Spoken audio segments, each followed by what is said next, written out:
njyewe umurerwa Aziza maze kumva icyo amategeko ategeka abashyingiranywe nemeye nta gahato.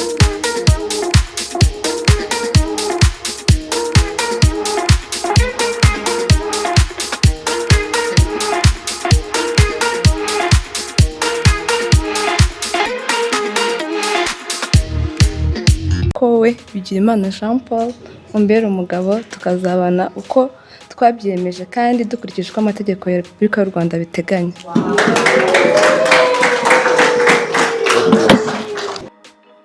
Ngayo nguko guys, reka tugaruke kuri iyi nkuru ikomeje kuba yatrendinga ku mbuga nkoranyambaga zigiye zitandukanye. Ni umukobwa wabashije kuba yakamamara nko gukina filime nyarwanda zigiye zitandukanye mu itenana, dore ko akina muri Kiramani Empire, akina muri filime nyinshi zigiye zitandukanye hano mu Rwanda z'abasitari bagiye batandukanye. Ni umukobwa rero ureba ko ufite ibintu byiza cyangwa se ureba ko afite iterambere ryiza cyane. Ni umukobwa witeje imbere, ni umukobwa umeze neza.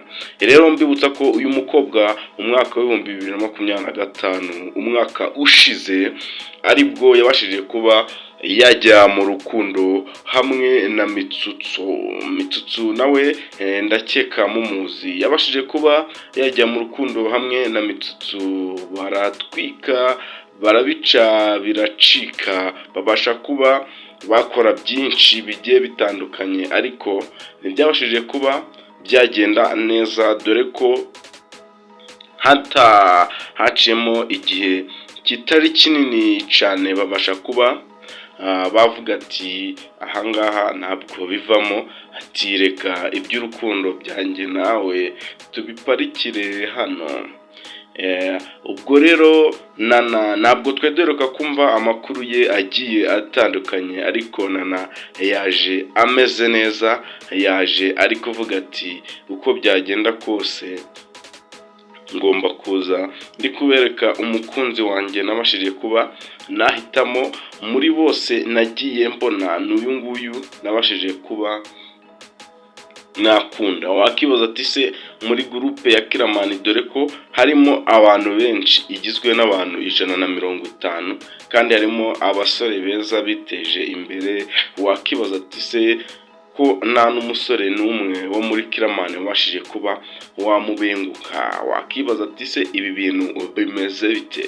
Ariko siko byagenze, kuko uyu mukobwa yarafite undi musore wamutwaye umutima w'umukire ukomeye. Ni umukire wa danger, dore ko ari umudiyespora, dore ko ni umuntu ushobora kuba yakora ibintu byinshi bigiye bitandukanye bikazana inyungu hirya no hino, dore ko ari umukire ukomeye, ari umuntu ufite amafaranga y'akayabo, dore ko banagenda bavuga ati ntabwo yagira amafaranga angana na Kiramani, dore ko uyu ari umukire urenze cyane. Wakibaza ati subuna nawe byaba byaragenze ute, baba barahuriye he? Dore ko nawe yavuze ati uyu niwe mukunzi nihebeye, dore ko yanagiye imbere y'amategeko akabasha kuba yarahira avuga ati nk'uko twabyemeje tugomba kubana, haba mu byiza cyangwa mu bibi,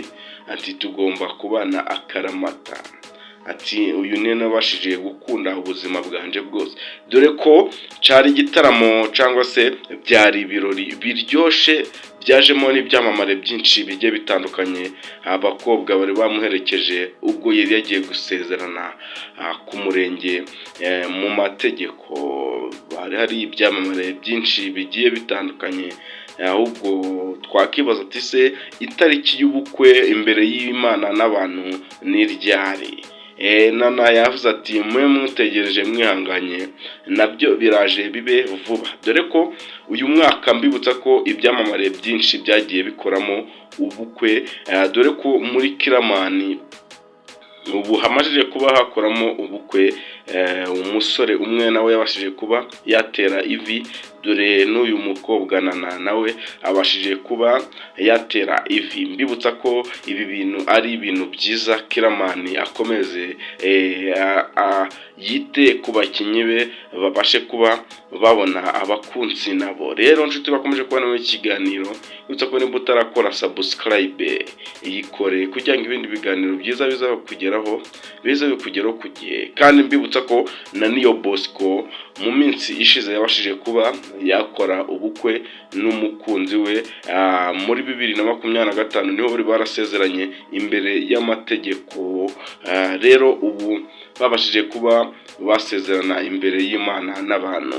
Rero mbabwira ko rero ibiganiro araka adasohoka, ibiganiro ngomba guhozaho kugira ngo mbashe kubamenyesha amakuru agiye agezweho y'ibyamamare bigiye bitandukanye ndetse n'ibindi byose bivugwa hano mu Rwanda. Mwari kumwe na Benjamin, ndabashimiye, Imana ibarinde, ndabakunda cyane. Ciao ciao.